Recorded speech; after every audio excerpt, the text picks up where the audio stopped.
Ration കടകളിൽ അരി ഉണ്ടായിട്ടും കാർഡുടമകൾ കാലിസഞ്ചിയുമായി മടങ്ങുന്നു. ഓഗസ്റ്റ് മാസം മുതൽ സർക്കാർ കൊണ്ടുവന്ന നിയന്ത്രണമാണ് കാർഡുടമകൾക്ക് തിരിച്ചടിയായത്. സംസ്ഥാനത്ത് ഏതാനും ജില്ലകളിൽ റേഷൻ സാധനങ്ങൾ എത്തിക്കുന്ന കരാറുകാരുടെ സമരം കാരണം റേഷൻ കടകളിൽ ഇതുവരെയായി ഭക്ഷ്യധാന്യങ്ങൾ എത്തിയിട്ടില്ല. ഇത് കാരണം പല റേഷൻ സാധനങ്ങളും കടയിൽ സ്റ്റോക്കില്ല. ഏതാനും മാസങ്ങളായി റേഷൻ കടകളിൽ ഏതെങ്കിലും ഇനം അരി സ്റ്റോക്കില്ലെങ്കിൽ വേറെ ഇനം അരി വിതരണം ചെയ്യുന്ന സംവിധാനം ഇപോസ് യന്ത്രത്തിൽ ക്രമീകരിച്ചിരുന്നതുകൊണ്ട് റേഷനരി വിതരണം മുടക്കമില്ലാതെ നടന്നിരുന്നു. എന്നാൽ ഓഗസ്റ്റ് മാസത്തിൽ ഈ സംവിധാനം നിർത്തലാക്കിയതുകൊണ്ട് ഓരോ താലൂക്കുകളിലും നിശ്ചയിക്കപ്പെട്ട പോളിസിയിലൂടെ മാത്രമാണ് വിതരണം ചെയ്യുന്നത്.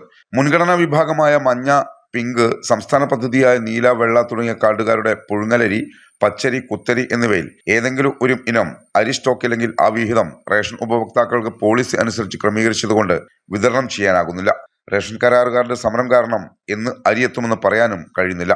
ഉപഭോക്താവിന്റെ പദ്ധതിയിൽ ഉൾപ്പെട്ട ഏതെങ്കിലും ഇനം അരി സ്റ്റോക്കില്ലെങ്കിൽ ഇതര വിഭാഗത്തിൽ നിന്ന് അതേ ഇനം മൈനസായി വിതരണം ചെയ്യാനുള്ള സംവിധാനമൊരുക്കണമെന്ന് all Kerala ration dealers association നേതാക്കൾ ആവശ്യപ്പെട്ടു. ചുരുക്കത്തിൽ റേഷൻ കടകളിൽ അരി ഉണ്ടായിട്ടും കാർഡുടമകൾ കാലിസഞ്ചിയുമായി മടങ്ങുകയാണെന്ന് ചുരുക്കം. News bureau, Kozhikode.